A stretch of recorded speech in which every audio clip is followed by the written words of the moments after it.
شاہ اسد حسین، بادشاہ اسد حسین، دی اسد حسین،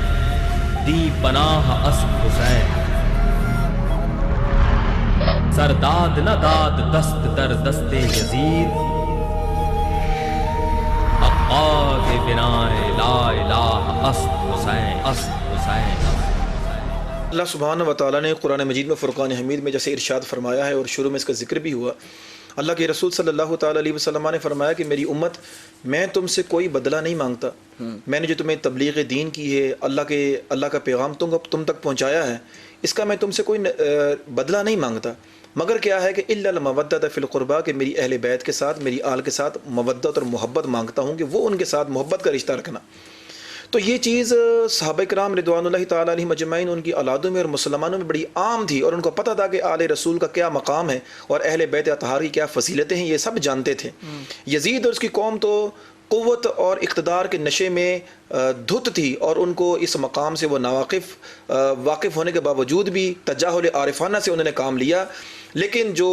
سچے مسلمان تھے ان کے دلوں میں یہ بات راسخ تھی کہ اہل بیت کی اور آل رسول کے بڑے فضائل ہیں۔ تو ان میں حضرت حر رضی اللہ تعالیٰ عنہ بھی ہیں، اور یزید کے لشکر میں بھی بے شمار ایسے لوگ موجود تھے کہ جن کے بارے میں تاریخ کی بعض کتابوں میں یہ بات بھی آتی ہے کہ جب آل رسول کا کوئی شہزادہ لڑنے کے لیے یزیدی فوج کی طرف بڑھتا تو بہت سارے لوگ اپنی تلواریں لے کر پیچھے ہو جاتے کہ کہیں یہ ظلم ہمارے ہاتھ سے نہ ہو جائے، تو وہ ڈر کے مارے پیچھے ہوتے۔ جو ظالم اور جابر تھے، جن کے دل سخت تھے، وہ آگے آتے اور دعوت مبارزہ دیتے، لیکن کئی لوگ اس لشکر میں شامل ہونے کے باوجود بھی ڈرتے رہے۔ یہ علیحدہ بات ہے کہ اس لشکر میں شامل ہونا بذات خود ایک بہت بڑا گناہ ہے، لیکن پھر بھی کچھ لوگوں کے دل میں یہ بات تھی، وہ یہ جانتے تھے کہ یہ بہت عظیم لوگ ہیں اور آل رسول ہیں، ان کا خون مبارک خون ہے، اور کہیں ہمارے ہاتھ سے یہ گناہ ہم سے سرزد نہ ہو۔ تو لوگوں کے دل میں یہ خوف موجود تھا، ڈر موجود تھا، لیکن جب انسان پر بدبختی طاری ہو جائے، اس کے مقدر خراب ہو جائیں،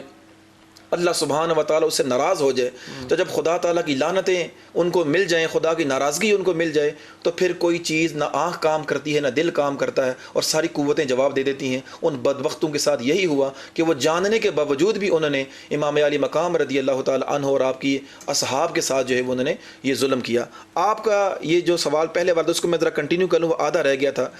کہ واقعہ کربلا ہمیں درس کیا دیتا ہے۔ واقعہ کربلا کا درس یہ ہے کہ امام حسین رضی اللہ تعالیٰ عنہ اور آپ کے اصحاب نے اصل میں ظلم کے خلاف یہ آواز اٹھائی، نعرہ حق بلند کیا، ظلم کے خلاف آواز اٹھائی تھی۔ ہمارے حالات کیا ہے؟ ہم آج اپنی زندگی کو اہل بیت اطہار نے جو قربانیاں پیش کی اس کے ساتھ اگر موازنہ کریں تو دیکھیں ہمارے اندر آج توکل نہیں ہے۔ ہم توکل اللہ کی تعالیٰ کی ذات پر بھروسہ نہیں ہے، اسباب پر بھروسہ رکھتے ہیں۔ ہمارے اندر صبر اور برداشت بھی نہیں ہے۔ ہمارے معاشرہ کے اندر، اسلامی معاشرہ صبر اور برداشت سے تہی دامن ہو چکا ہے۔ اسی طرح سے ہمارے اندر یعنی کہ بے شمار اور یہ اخلاقی جو چیزیں ہیں، جو صبر اور برداشت اور عزیمت اور توکل ہے، جو کہ اہل بیت اطہار نے اپنے عمل سے میدان کربلا میں پیش کیا، وہ ہمارے معاشرہ سے ختم ہو گیا، جس کی بنیاد کے اوپر ہم موت سے ڈرنے لگے، خوف زدہ رہنے لگے، اور ہمارے جو حکمران ہیں مختلف اسلامی ممالک میں یا دنیا میں جو بھی حکومتیں جاری ہیں، یہ اسلام کے خلاف، قرآن کے خلاف احکامات جاری کر رہی ہیں، اور مسلمان اللہ پر توکل چھوڑ چکے ہیں، اور اللہ کے راستے پر چلتے ہوئے جو مصیبتیں برداشت کرنا پڑتی ہیں اس سے گھبراتے ہیں، ڈرتے ہیں، لہٰذا عظیمت کا راستہ اختیار نہیں کرتے، جس کی بنیاد پر عالمی استعمار ہمارا قبلہ اول بھی قبضہ کر چکا ہے، عالمی استعمار ہمارا کشمیر بھی ہتھیا چکا ہے، عالمی استعمار ہمارے افغانستان پر بھی قبضہ کر چکا ہے، عالمی استعمار ہمارا عراق شام کو تباہ و برباد کر چکا ہے، کیونکہ مسلمان درس کربلا کو بھول چکے ہیں۔ مسلمان درس کربلا کو بھول چکے ہیں کہ اہل بیت اطہار نے اپنی جان کو، اپنے مال کو اللہ کی بارگاہ میں لٹا کر اور اللہ سبحانہ و تعالیٰ کی بارگاہ میں یہ عظیم قربانی پیش کر ہمیں عملی نمونہ بتایا تھا کہ مسلمان اور امت رسول یہ قربانیاں پیش کرتی رہے گی تو ان کا عروج رہے گا، اسلام کا بھی عروج رہے گا اور امت مسلمہ کا بھی عروج۔ شاہ اسد حسین،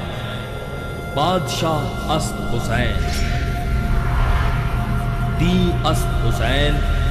دی پناہ اسد حسین، سرداد نہ داد دست در دست یزید،